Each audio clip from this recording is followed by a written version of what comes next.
as for the introductions for our presentation, the Ministry of Women has been established a cabinet levels body to assist the nation's government, especially to the aspirations to enhance the status of women. So Datuk Sri Shahrizad is the figure that the first cabinet who assists a Ministry of Women to solely focus on women development since KPWKM was officially established on 7th January 2001. Next, I will continue our presentation with the explanation about outcome-based budgeting system, which is OBBS.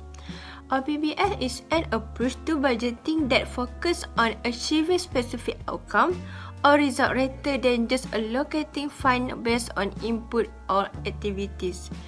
It involves linking budgetary resources to measure outcome and performance indicators.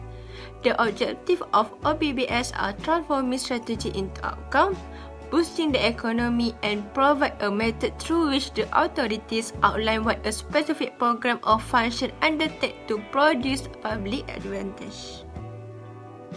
There are 4 strategic process cycles of OBBS. The first one is planning for outcome, that means the creation of an effect framework. A minimum of 5 years of planning must be prepared depending on the desired outcome. The second step is budgeting for outcome. MOF will announce the TC on rules for preparing plan estimate spending for the fiscal years. It also establishes the period of budget planning time and the fund submission deadline. Next, monitoring and evaluate step using the My Result tool. The Ministry shall monitor and assess program. This process includes issues of achieving outcome as well as financial and practical execution of the project.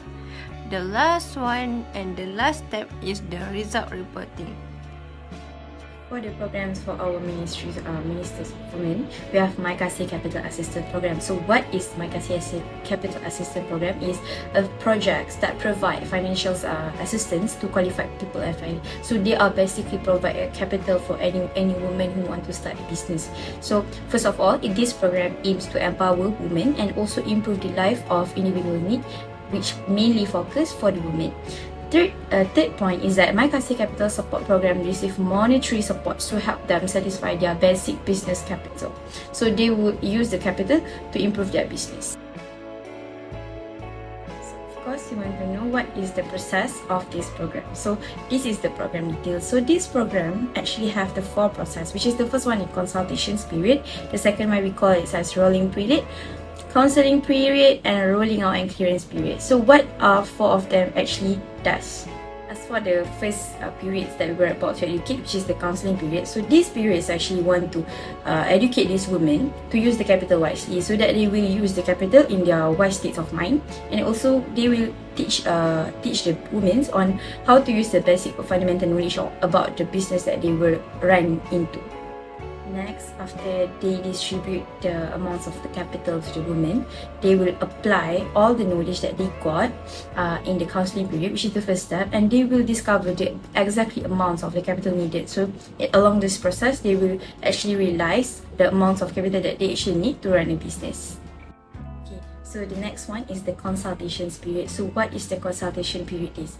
So what consultations period does is that to check and balance all the capital that they got in the first and the second period, so that if the committee does found any problem, which is they can't create any profit, they will go and then we can go for an auditing phase, so that the special committee will audit all the cash flow of the money that they run in the business, so that we will found and figure where is the problem actually break up.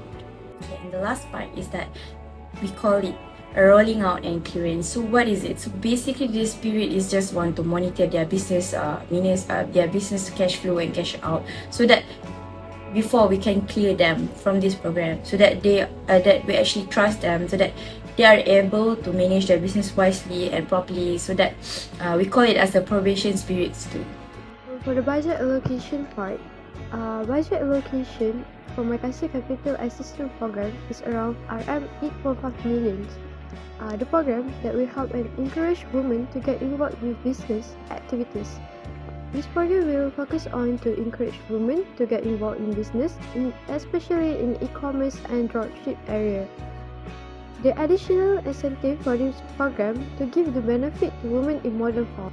Budget that provided for the program: infrastructure around 45,000, program equipment around 52,000, facilitator fee around 600,000, staff wages around 1,440,000, office equipment around 208,000, incentive for applicant RM 6 million. So the total budget allocated for the program is RM 8,500,000. As for the outcome and the impacts of the program, the outcome that we are able to have is that we are able to consume the basic knowledge to run their business, and also they are able to receive the capital that they need to go and run their business. Also, the impact that they will able to enjoy is that they are able to succeed to create a bubbles of entrepreneur to the small business by this initiative, and also giving a platform to these people to run their product and come up with a range of product that could be consumed by the various buyer, and also avoiding monopoly. The second program is the Independent Living Centre program, which target the disabled communities. This program will be conducted under the Department of Social Welfare and monitored by the Ministry to ensure it runs smoothly. Other than that, this program also will be implemented simultaneously in several locations in different states, where 5 in West Malaysia and 2 in East Malaysia. So the objective of this program is to assist the disabled in living independently in the community and serve as a resource for the relevant group, as well as to help them regain their skills and confidence to return to the society. Next, there are some resources needed before this program can be carried out, such as accommodation, financial resource, labor resource, necessary equipment, and lastly, time. As for the time allocations and activities of this program has been divided into months. In early January of 2024, peer counseling session will be the first activity of this program.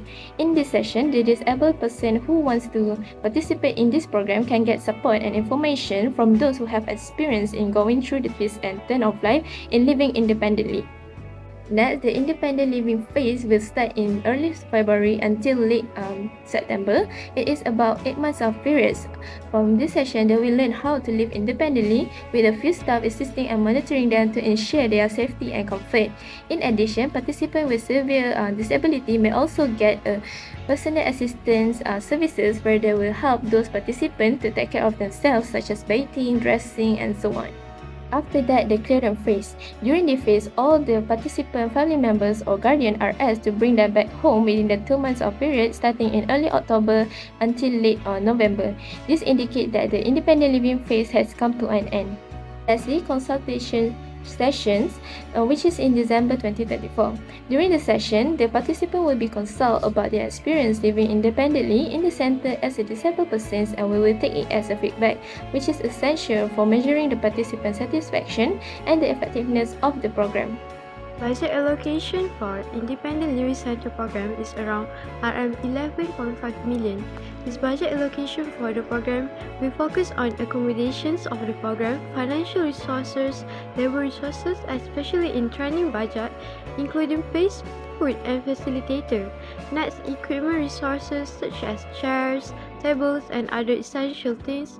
So the program will cover peer counseling, independent living program, personal assistance, and such services. Information provided for the program are for accommodation around RM 672,000, extra final resources around 5,600,000, training budget around 58,500, staff wages around 1,050,000, equipment resources around 3,764,600, incentive around RM 262,500.